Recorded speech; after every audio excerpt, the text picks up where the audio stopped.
Mesdames et messieurs, bonjour et bienvenue sur cette nouvelle édition de 15 heures. Et pour les titres d'aujourd'hui. Le Premier ministre préside la cérémonie de clôture de la semaine du handicap.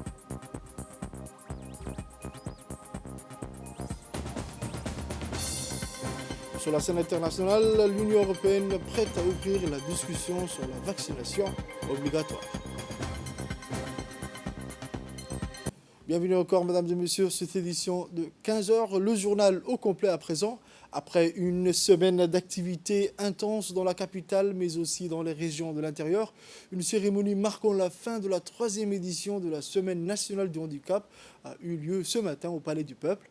Cette cérémonie riche en émotions a été placée sous l'égide du Premier ministre, son Excellence M. Abdelkader Kamel Mohamed, et a rassemblé le président de l'Assemblée nationale, Mohamed Ali Hamed, plusieurs membres du gouvernement, des ministres, des parlementaires, des élus locaux et des partenaires onusiens. Au menu de la cérémonie, des danses folkloriques et des chants. Cette auguste cérémonie a servi de cadre pour énoncer du caractère prioritaire que revêt de plus en plus la question de l'handicap dans l'action du gouvernement djiboutien. Une 3e édition de la journée internationale placée sous le signe de l'inclusion des personnes handicapées et autres personnes vulnérables et promouvoir ainsi l'égalité de tous les Djiboutiens. À son arrivée, le Premier ministre Abdelkader Kamel Mohamed a été accueilli par le directeur de l'Agence nationale des personnes handicapées, M. Doual Saïd Mahmoud. En effet, cette journée illustrait l'attachement du gouvernement à son plus haut niveau aux personnes avec un handicap qui sont des citoyens. Nous avons le devoir de rappeler que la participation pleine et entière des personnes en situation de handicap à la construction de notre société est fondamentale. La cérémonie de cette édition traduit une ambition qui est celle de rassembler l'ensemble de nos forces vives vers une Djibouti plus inclusive, une Djibouti plus juste et une Djibouti qui ne laisse aucun de ses enfants de côté. Cet événement servit par ailleurs de cadre à l'énoncé des dispositions déjà réalisées au profit des personnes à besoins spéciaux dans notre pays. Cette journée a également été ponctuée après la lecture d'un verset de Saint-Coran suivi de l'interprétation mimée de l'hymne national par les enfants malentendants par des chansons qui sont suivies.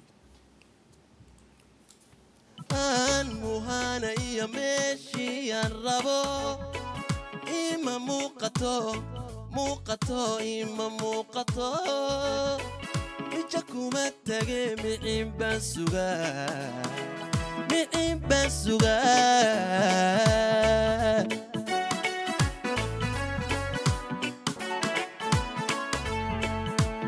anoo mawjada dhex buuquurto nolosha madow mudda badan ku jira waxaa soo muryidhi ajoos magaclo mashaariic taya leh meeleeyayo dadku maaliye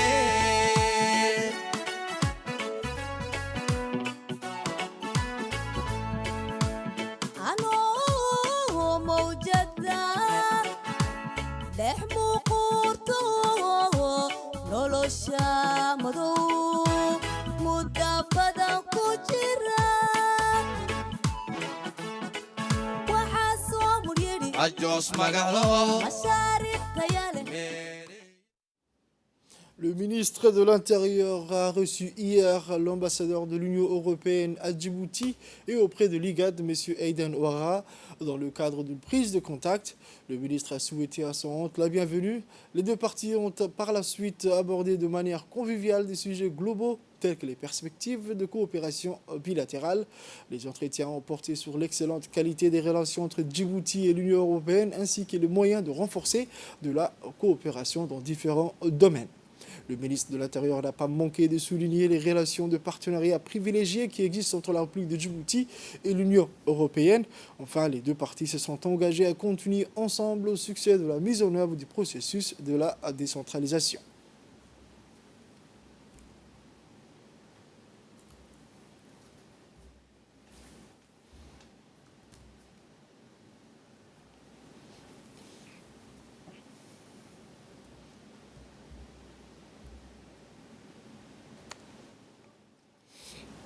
Autre actualité de ce journal où le ministre délégué chargé de la décentralisation Son Excellence M. Qassim Haroun Ali a reçu dans la matinée ce mercredi 1er décembre la nouvelle représentante résidente du programme des Nations Unies pour le développement, Madame Emma. Il s'agit là d'une première visite de courtoisie de Madame Emma après la fin de mission et le départ de l'ancienne représentante, Madame Fatima El Cheikh. Qassim Haroun Ali a souhaité la bienvenue à Madame Emma et lui a souhaité bon courage pour la suite de sa mission à Djibouti et a ensuite rappelé le partenariat privilégié qu'entretient son département avec le PNUD en mettant notamment en exergue les différents projets en cours et ceux en perspective entre leurs deux institutions. Le ministre a entre autres soulevé les projets en commun sur la cartographie des projets, l'appui à la transparence et à la redevabilité, à l'engagement civique au sein des régions. La représentante du PNUD a quant à elle remercié le ministre pour son souhait et pour l'accueil fraternel réservé. Elle a affirmé également son engagement et celui du PNUD pour renforcer ce partenariat déjà existant entre le ministère délégué chargé de la décentralisation et le PNUD. Les deux parties ont discuté sur les voies et moyens d'appui technique que peut apporter le PNUD pour renforcer les développements régionaux. Les deux parties sont convenues de multiplier les rencontres afin de raffermir davantage leurs relations, notamment par le renforcement des partenariats. Autre actualité nationale où le secrétaire général du ministère des Affaires étrangères, M. Mohamed Ali Hassan, accompagné de l'ambassadeur de Djibouti en Éthiopie et auprès de l'Union africaine, M. Abdi Mahamoud Haïbé, ont pris part à la conférence ministérielle du Forum de coopération Chine-Afrique qui s'est déroulée à Dakar du 29-30 novembre 2021. La cérémonie d'ouverture, la réunion ministérielle a eu lieu en présence du président de la République du Sénégal, son Excellence M. Macky Sall, et du président de la République populaire de Chine, son Excellence Xi Jinping, ainsi que les chefs d'État de l'Égypte, l'Afrique du Sud, des Comores, de la République démocratique du Congo, du secrétaire général des Nations Unies, enfin le président de la Commission de l'Union africaine, qui ont tous prononcé une allocution par vidéoconférence. Lors de la réunion ministérielle, le secrétaire général a fait une allocution dans laquelle il a salué les résultats tangibles du FOCAC et a renouvelé l'attachement de notre pays au partenariat stratégique entre la Chine et l'Afrique. La conférence ministérielle s'est félicitée de nouvelles initiatives annoncées par le gouvernement chinois et a adopté la déclaration de Dakar ainsi que le nouveau plan de coopération Chine-Afrique pour la période 2022-2024. En marge de la conférence ministérielle, le secrétaire général du ministère des Affaires étrangères a eu une réunion de travail avec le vice-ministre chinois des Affaires étrangères avec qui il a évoqué plusieurs sujets d'intérêt commun. Autre actualité, dans le cadre de l'extension de la couverture médicale dans les zones rurales, une équipe mobile conduite par le dynamique médecin-chef des centres médicaux hospitaliers d'Obok, Dr Abdelkader Mohamed Ali, s'est déplacé jusqu'au fin fond de la République, une localité dénommée Adgenno, pour y dispenser des soins curatifs et préventifs au profit de la population. Il faut rappeler que cette localité est si lointaine de la ville d'Obok, au fin fond de la frontière au nord-ouest, au pied du mont Moussa Ali, à 25 km de la frontière éthiopienne. La population de cette contrée attendait impatiemment à leur tour la venue de l'équipe médicale, une équipe pluridisciplinaire et qualifiée, composée à leur tête d'un médecin-chef, d'un infirmier, d'une sage-femme, des techniciens nutritionnistes.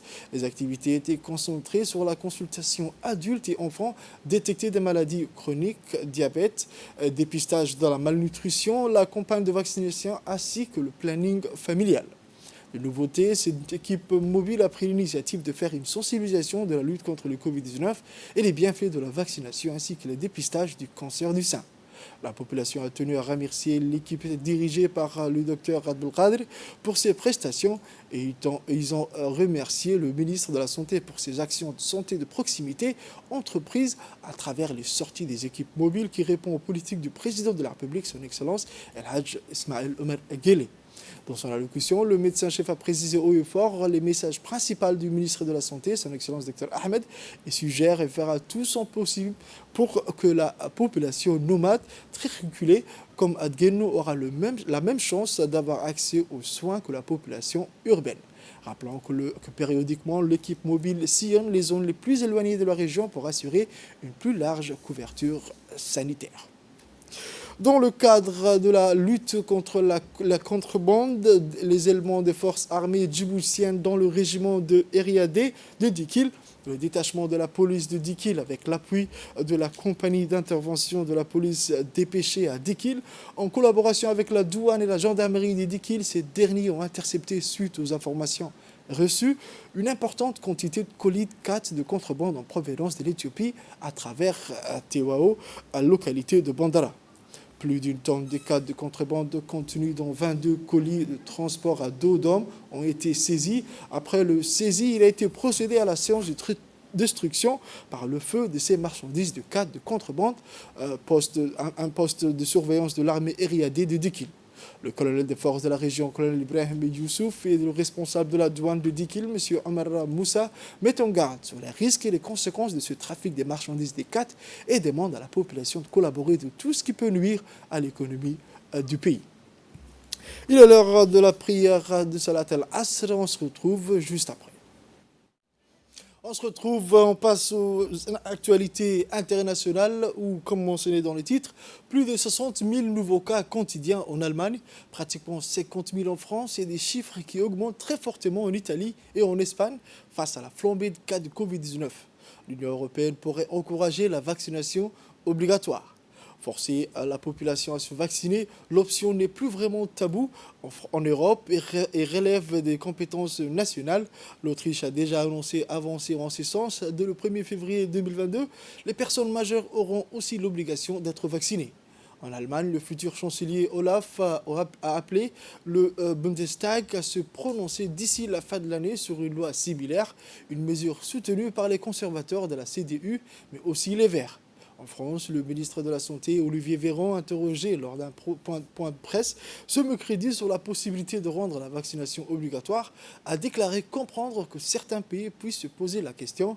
Avec l'arrivée de variants Omicron, la pandémie inquiète à nouveau l'Europe et le vaccin semble pour les décideurs politiques le seul moyen d'y échapper. Reste que face au variant Omicron, personne ne sait encore comment va réagir le vaccin. Les différents laboratoires sont à l'heure qu'il est en train de tester l'efficacité de leur formule. Réponse attendue d'ici 2 à 3 semaines. C'est tout pour cette édition des 15h, mesdames et messieurs. Merci à vous de l'avoir suivi et restez avec nous pour la suite du programme.